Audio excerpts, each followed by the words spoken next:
I'm Robert Costa, and this is the Washington Week Extra, where we pick up online where we left off on the broadcast. Joining me around the table, Nancy Youssef of the Wall Street Journal, Jeff Bennett of NBC News, Dan Balls of the Washington Post, and Jackie Combs of the Los Angeles Times. 500,000 students are expected to converge on Washington on Saturday for the March for Our Lives event focused on school safety. 5 students who survived the deadly shooting at Stoneman Douglas High School in Florida will be leading the charge. This week they are on the cover of Time magazine with a simple caption, "Enough." And Attorney General Jeff Sessions announced Friday that the Justice Department is proposing a change to federal regulations that ban bump stocks, these devices that turn semi-automatic firearms into automatic weapons. It's what the shooter in the last October's massacre at a music festival in Las Vegas used up in that building that killed 58 people and left hundreds others wounded. The shooting was just 5 weeks ago in Florida, and the question is, will this movement play into the midterm elections? Jeff? You know, it's kind of hard to tell. I think what's different, of course, about this march is that you have these students from Parkland who are, members of the debate team. A lot of them are theater kids. Some of them are in student council, so they're articulate, and they've really given voice to this gun control movement in a way that has not happened after any of these other mass shootings, these situations in which, countless people have died. So the fact that they are now spearheading this effort 5 weeks, I think, is significant, 5 weeks after the shooting, because so often in the immediate aftermath, you have this sort of political routine where there's outrage followed by calls for action and then sort of relative inaction. Right. And they're trying to do a lot of voter registration. That's right. So this time, I think, is different, significant, in significant ways, but we'll have to see whether it's enough. Because, Bob, you know that in a midterm election year like this one, what are the two groups that are where voter participation falls off the most? The young and minorities. If this can't help but increase the number of young people across the country who can participate in, who vote this year. So in that sense, I think, it's going to be, and it's not going to accrue to Republicans in most places either. So I think it will be significant and a factor. This younger generation is the biggest generation now in the country. And as they begin to filter into the political system, they are likely to have an enormous effect on our politics. They are greatly at odds with this president in their views of him and some of the issues that he supports. It's the most diverse generation. They need a push or a spark. Young voters are always slow to get to the ballot box. And if this provides, as Jackie said, just some push, they could have a significant effect this fall. Dan, that's a great point, because one of the things I've noticed since Parkland is talking to teachers and parents who have to talk to their children now about what happens if there are school shootings, or teachers who think I should know the difference between an assault weapon and a rifle, that's the kind of discussion that's happening. You now have kids for years who've been living with this. And I think this comes at a time where you have the convergence of a very effective and powerful movement out of Parkland, and now a whole population that this has become embedded into their school experience. And I think that lends itself to a potential for a real impact on elections, not just from youth, but from mothers and teachers and young adults who are having to think about this in their everyday lives. One question I have about this, though, is that this bump stocks regulation that you mentioned, that may be the only thing that really comes out by way of gun control that comes out this year, because there's not any significant move in Congress to push the gun control legislation. We've seen the president, who had some ideas, including raising the age limit for purchases of long guns, has stepped back after his talks with the NRA. And so my question is, if nothing significant happens, will these young people be so disillusioned that they fall back, or will they be motivated out of anger to be even more? Well, it's a great question. I mean, I was at the Capitol this week talking to lawmakers, and they say, you're right, nothing else is going to happen except federal regulations like Sessions did on Friday. But if the House is taken over by the Democrats, the president's already signaled that he's willing to do something on guns, that maybe that kind of bipartisan dynamic and divided government could lead to something. I think, though, that in the fall, I think that in the fall, they're going to need another push. There's going to have to be organizational efforts on the part of individual candidates, political parties, outside groups, to mobilize these young voters. I just wanted to add, I think when you talk to these kids, they have an expectation that it's not going to be in just one push, that they're kind of going in this with a mentality that it's going to be a long-term effort. So in that regard, there may be several efforts and that they know that starting from now, rather than the expectation that one rally or one movement will lead to Yeah, I've to been change. impressed by that. And you'll be there, Jeff, right, covering it for NBC? Yeah, all day tomorrow. Yeah, I think the bulk of it happens between 12 and 3 Eastern, but yeah, we'll be out there all day. Excellent. Turning to a different subject, a former Playboy model who says she had a consensual relationship with the president more than a decade ago went on national television this week to set the record straight in her view.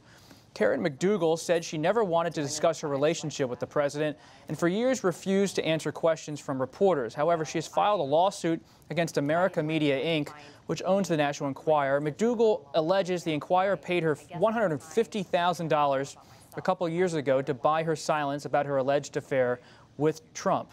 Now she wants to end that contract.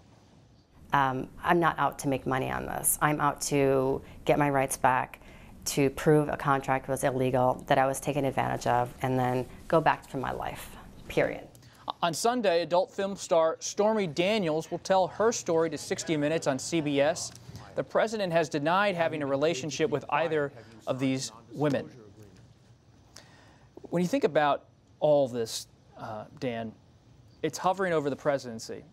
I mean, and he, as we discussed on the show, he's watching cable news all the time. And you turn on CNN, this was on for over an hour the other day.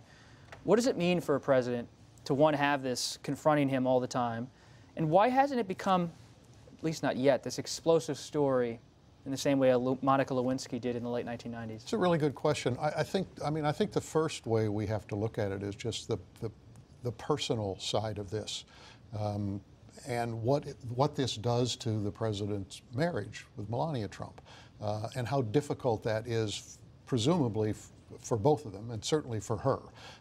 And that must weigh on him as this continues day in and day out. It hasn't become explosive, I think, in part because there's been so much said about him and women in the past. There have been many allegations of sexual harassment or sexual misconduct on his part. There's obviously the infamous Access Hollywood video.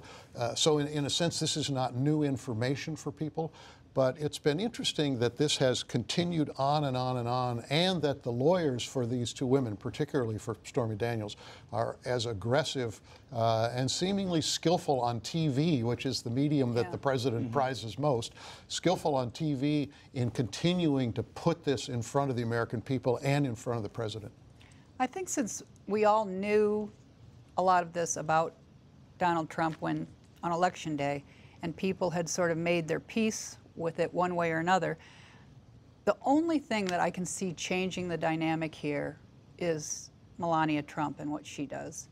And that's why I think these two interviews, the CNN interview last night with Karen McDougal and the one coming up with Stormy Daniels on Sunday on 60 Minutes, are so important, because that is a degree of humiliation, really, that no wife should have, even the third wife, should have to undergo. And it'll be interesting to see whether their marriage can survive things like this. Yeah, I'm struck. Dan mentioned the sort of PR aspect of this. And in many ways, I feel like Donald Trump has met his match in Stormy Daniels and her attorney, Michael Avenatti. And in this way, we know the president has used the media to great effect to silence his opponents. But I think Stormy Daniels, dare I say, as a consequence of her very profession, cannot be shamed and sort of, shamed into silence. And so she and her attorney have played this sort of expert cat and mouse game with the media, dripping out details over the course of weeks, culminating in the CBS interview that we have yet to see. And the president, I think, has been rather flat-footed, certainly the White House has, in trying to address this in a way that really sort of gives any sort of semblance. What's extraordinary to me, though, is the way he will attack anyone and say it's counterpunching. He has not said a word about these two women, which I find amazing. I can't even speculate as to why that is. You could say, well, someone told him he shouldn't. People tell him things he shouldn't do all the time, like do not congratulate Vladimir Putin, and he does it anyway. So it's interesting to me. I wish I could even I wish someone knew the answer and would tell me. Well, I do think one factor we have to think about that didn't happen, say, in the 90s with Clinton is news is now there's silos of news. And so if you have an opinion about Trump one way or the other, you can get news to validate that one way or the other. And I think that affects sort of how these stories land, because there isn't sort of one source of information. And in that regard, it's hard to sort of have this wave when as a public we're so stuck in our particular views on this presidency and even on individual policy decisions. There's an interesting aspect on this, though, and that is that most of the other battles that go on have an ideological tinge to them or a partisan tinge. There's nothing particularly partisan about this, right? I mean, this is Democrats aren't saying much. Right. This is a different kind of problem for Donald Trump. Right. But your opinion of Trump, I think, has been established. Do you know what I mean? And so, if you feel one way about him or have reconciled your opinion of it, that can stay safely, and you can even almost protect yourself from even hearing about this. Whereas if you're outraged, you can easily access, and that's what I mean. Yeah. I think the thing we have to note too is this isn't just about the alleged sex and the affairs. This is about payments made within days of an election, and whether that was a violation of federal campaign law, you know, as an in-kind contribution to help him get elected by keeping a lid on news that could hurt him very Talking bad. about the president doesn't have a chief of staff. I mean, in his previous career at the Trump org, Michael Cohen wasn't chief of staff, but he was certainly a confidant, and he's deeply involved. A confidant and fixer. I mean, he even refers to himself in that way, but this is certainly a situation where, as you say, it's follow the money. We're going to leave it there. Thanks, everybody, for joining us. And while you're online, take the Washington Week News Quiz. This week we have something for everyone, questions about politics, pop culture, and entertainment news. I'm Robert Costa. See you next time on the Washington Week Extra.